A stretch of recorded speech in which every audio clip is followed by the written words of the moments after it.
Ye two Asante gold, they develop Akwesi gold house one crying. Ye twa Asante timber, Matima Nasan, ye did Yakosi forestry commission, a one crying. Now your box site in Swa Aka.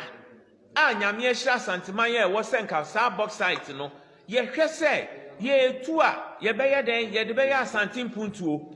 Na do dan kwa kufuado de akoji bosia, or the see interchanges, one crying, or the see interchange, watermale. Nanko see da bain and copim da bain, and Asante Abeya high ama MPP, Abuya Kwasia. Asante region, box site, Asante region timber, ye tamni de abesin kind. Me a Jakumas no, I will say for I timber industry, not in kindness. Yanusin in Asante region, the tomb force you up, box site near the Akwaje Bosia, near the bridge, our tamale. Yanin kind, every 1 minute to be a my wasinum. Now Kumasano, ye Janana Dania Teche. In so time, you find the person no two force you up, or two force you want to be your shade. I just am Shanimu and Sira and Kwasi and Sira and Shanimu up on two.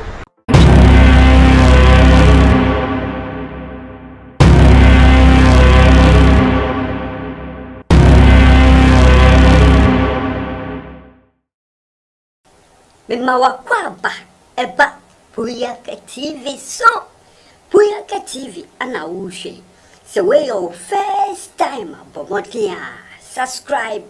me a notification so send anytime bia ye di video betum no oso sabeka no nye bia share uhwe wia comment fa ho kire wadwen efa video no ho abusia like video no na share emo bia nso enye binhwe me dasi bebre abusia Twene Jonas ana air fire Twene Jonas fire ana all fire abusia why na Twene Jonas air fire omo eye Asante for ana Twene Jonas eye den air fire omo Twene Jonas say MPP for omane Asante man NDA kra o si MPP party omane Asante man NDA ni dientia o say NDC Tamana president former president John Mahama or ye president no Asante for kasai say Mahama or nyeshi wa Asante mem Mahama say development at ye friendly development or nyebi e wa Asante mem nanso no wa yeden we sikejetia awasa SCC hospitals e wa Asante mem hanum and so still na Asante man yeden criticize you know so nyeshi e wa Asante mem na MPP for ba power no dear ebusia or say no nim say MPP abay dear say Asante man mu be developed anka sanka if say oh she senior Asante man esi vote ma MPP na nado ebeye president no nim say na nado obehwe voter Asante man ede ma no a enu nti no otimi beye president no obehwa so no develop Asante man sa nanso president Kufuado oba so no CCS nie Asante man won hudie president Kufuado waya no Asante man o si won hu hwe ni nyina achi no onte se Asante for eyeden kasa onte se Asante man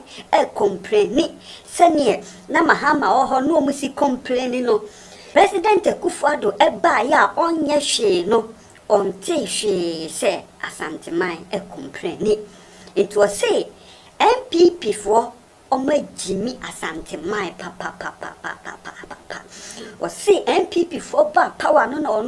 Twene Jonas no who say Asante for account for just say Jimmy papa busia Twene Jonas na eka enye mia menu masem eye Twene Jonas ana eka na busia Twene Jonas say Osha resource a free Asante memu a timbe ye di kosiesie nkramemu godui ye di kosiesie nkramemu box site nso a abayi a enonso president Kufuado odi siesie nkramemu na busia ansana Twene Jonas obeka sansem na Asante man panyifo bi nso omagada adiskesi sasem kroya Twene Jonas eken omusu si supi say ye too good ewo Asante memu no good open headquarters ewo crime ope koko headquarters ewo crime what site in so aye nya no Asante memu aye di sisi interchanges ewo in crime any northern region je say Asante memu dia president Akufo-Addo obeka te so de so obeba besi no 2 years ye hu de koso iti wutimu se sani Twene Jonas eka no Asante mpanyifo bi so aye den adwene ho na busia uhwemu a president Akufo-Addo wasi airport international airport aye den ewo Kumase na ko se last year ana busia omuko bia no nanso no last year amaso this year ye koso ye hu hwe se ombe bia no na wutimu se de koso ne se president Akufo-Addo enti o chen sani last year aka ne last period that is obe free abemu no ana obeye den odi beba be bia no na waye den wa chen ne ho ana na chese swami interchange no obeka te so no obeye ne se former president John Ajekum Kofodie ni bia na se ni oja sofo line interchange wo honom ema NDC fo ne beto aso no omoye ne basa no sabi ana opeso ya na enye onu ne beden obesi na mumo wa abemu no wakaso onu no beden obesi nti se international airport no obia no pe na chese ode no abeye camouflage e dia bedada Asante man na abusia mumien kotie emra Asante man mu panyifo bi hia discussion a omo discuss ye efa sansem ehuin no mumien kotie ne awia na de Twene Jonas kaye no ye de ato aso mumien kohwe yenhwe ye tu Asante gold e de develop akwesi gold house won kran ye twa Asante timba matima na sanwo ye de yakosi forestry commission e won kran na ye box site nso aka nyame ehira Asante man ye wo senka sa box site no ye hwe se ye tu ye beye den ye de beye Asante mpuntuo na nado danko Akufo-Addo de akoje bosia or the isi interchanges won crime or the isi interchange watermale na nko isi da ben enkopem da ben ana Asante ye beye hwe han ama MPP abuye kwasia nanu ya mo beka se ye mampanyi dada John Dramani Mahama oba yewura Asante hene ho oba ye no odi mpuntujuma waye no Asante mamu ebeto nanim se onya akwanya ba niema obesan ayeden aye atoaso enti no ne ye ka ne se ye mampanyi dada ba ye no ni mpuntu juma o kan ye no osi Kumasi kejeti awasi tafo edwa awasi asanwase atonsu Sawia hospital Aferi government hospital Kumawu hospital ye hwe school adanya hodo a NDC aban esi wo santimem ye hwe mpuntu juma kese oyeye na yemfantutu sadia Asante yesi tu aba edima MPP na ye tu aba dima NDC onya less than 600,000 votes ewa Asante mem enso yenhwe mpuntu juma oyedijae na ye bisa ne se na nado danko Akufo-Addo omra mekania waya ma Asante man efisa nya Asante a kana nado unye mampanyini enti Asante mabru ne yesra ne se yemma yeni nda ho na ensemtrofo nhyiamu yi ebesa abaso yemma na Akufo-Addo na wotwe baako omo mekire enipa omaye yempe yebeye etie yempe se kota no makorere so asande kota begusu etie yepe physical development se kegitia yepe physical development se Aferi military hospital yepe physical development to say Kumawu hospital your friend is saying Fobina Tepa enomu bi bekwai ene ye hwehwe na Asante man MPP omu bu ye kwase adodo yenhwe volume of vote ananado enya wa ha ene uko ni kromu a dual carriage asphalt street light ye Kumasi ha ya Asante man kropon no kuro bɛn anaa kwan bɛn na nanado ayɛ ɛnɛ kɔhwɛ mpatoam Amanse West na yɛnhwɛ ɔmo to aba ɛde maa ɔmo ade na MPP bu Asante kwase asa enti yɛde ne yɛka ne sɛ nanado we no ɛyɛ ahyaseɛ bebree wɔ akyire a ɛba yɛma na wɔtwe baako bɛkyerɛ nea wɔyɛ ama Asante enti yɛto aba ma o medamase yɛduru hɔ na ɔmo amɛyɛ a yɛbɛsan friends and trofo hyia mu bi na ne yɛpɛsɛ yɛ bia mama so ate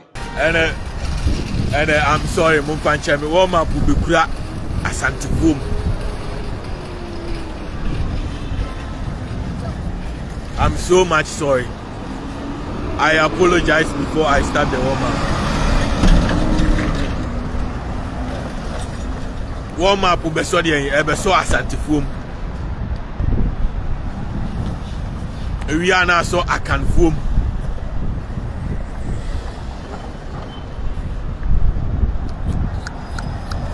Adiachi bia Obaso anu share no plan every 1 minute bia ban ba sina munyam share broni the system is working 24/7 life is good in every now and then glass in one nyam share bibia so beti na ko Obaso anu share no plan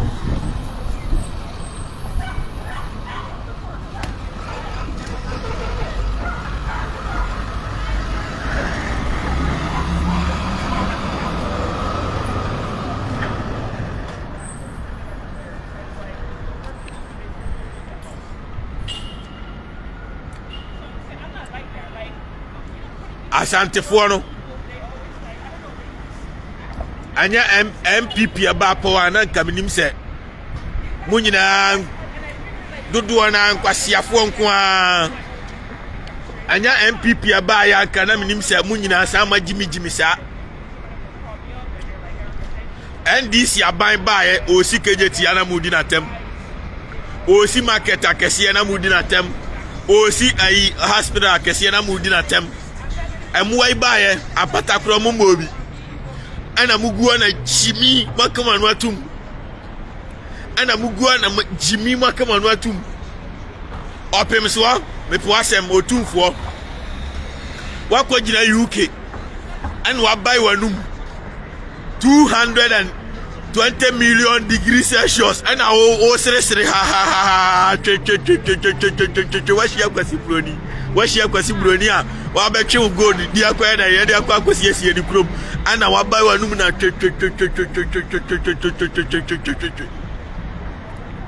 the owner of resources ukrom ekwan nyina tutu every 1 minute bi abai ba sinam don't get me wrong ana wo konsu jiminti akotu private jet ana wana wa bi $30,000 na wo says ka bra Asante Reg fo nyina ewu enti Asante fo no eni akanfo no mama Ghana fo nyina ewu se ma jimi too much de da mo ye wo NDC fo kwasiafo mu sikejeti amamo omo time no e de na mo vote ena de akofo ado abo ya ba abo yi oba e de ade no abeye wo Asante Reg amamo a mu ntimi hold na accountable but NDC fo kwasiafo de mutimi hold o ma accountable omo a enya mu vote na de omo ba power no omu mom de mutimi di omo atema ma omu kura ewi asefo no omu se omu ba ewi ase kura enti se ma jimi na se mu wo energy mutimi de tata NDC fo no e ma omu timi sikejeti amamu a e die enti na mutimi tata MPP fo omu ano na omu nsi market emamu omu nsi market fo from amu omu nsi hospital mamu MPP fo by 8 years ni omu ma apata kura wa Asante Reg enti obi ahu se modie no eye nkwase ya Jimmy tribalism. I'm sorry, it is what it is. Mun peno kreba minim die men kan kire bibini Jimmy ni dos dodo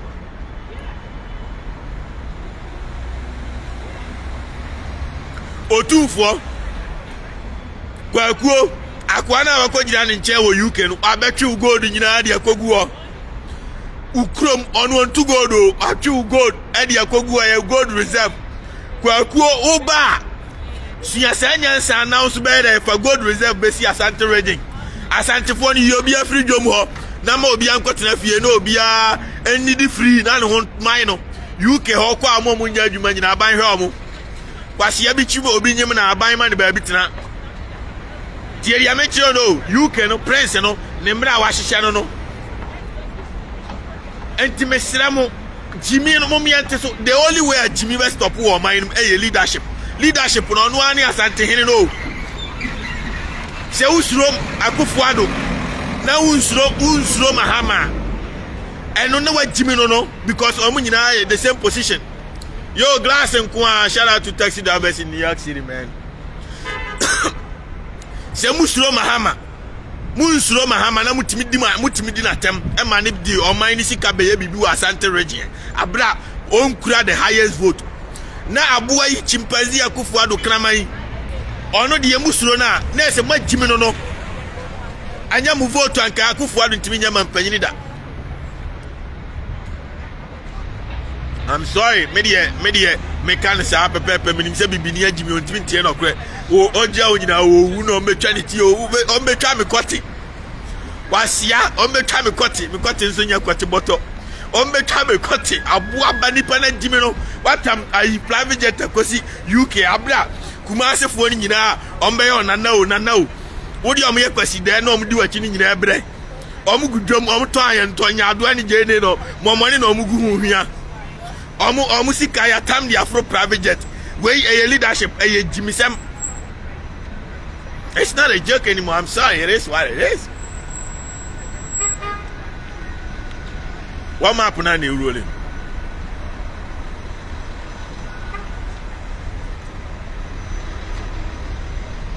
Asante region, bauxite. Asante region timber. Ya tam near the abyssine kind. Near Jakumasi no. I will say for I timber industry na nkranesi nua no so nyina fra Asante region otumfuo si ho bauxite near the akwaje bosia near the bridge e watermele ya nkran every 1 minute bi aman wa senam na kumase no ye gyan na adane ateche nsoto na etwifa ni pass no otumfuo si ho ntime nya hwe aji se nhwehwani mu ensira enkwase ansira and usually more kwantuo wa map na etwagu no. That's been a so mama to ball and movie have been am na kwa bia wa bia wa nyame shabro. It's not a joke anymore. It's no abrafo na mo kankan ma moto hyehyehye na mudi Asante hina chi no mo fa mo Jimmy nkoma no ntum asia ogana ho na ote no onama onye save anti adi se munyina amusa no oko UK one na yire nkwa na tena private jet nim kwakuo oboji broni kura di chair mu nkwasiafo amoni omusunsuma afuo mu no broni be protect na sin ni kromfo ofro private jet one na yire na na ho krokro no omu nkwa na fro ekoi mo oba kumase no na maji se convoy be 2 million no mu se petrol kwa aswe ni ahoro nipa na mu na chimi abusia ene no Twene Jonas and Esie, Twene Jonas and Wafire a good honum son. Nebusia obi busao, say, and cry honum resource benny near free honuma, dicos yesi, other regions. Resource benny near free and cry memu honum, edicos yesi, other regions. Nasiena resource a free other regions near the Cosiesi and cry memu ho, nan cry memu honum yefe, a modern city. Nase. People from other regions eko enkran honum so mo kotena ho akoye adwuma akopeska na enkran fo nso ekeka se people from other regions aba enkran honum beje enkran honum aboso enti omu free honum enti abusia MPP party no omu boa Asante man anase omu kire Asante man se ne Twene Jonas ekan omagimiana abusia asem sebe why sama watie fa kwa jinjimu hanom eye Puyaka TV mesie tofo mo a yenso ye de bebrel enti se won subscribe abomoden a subscribe me kasi bebre.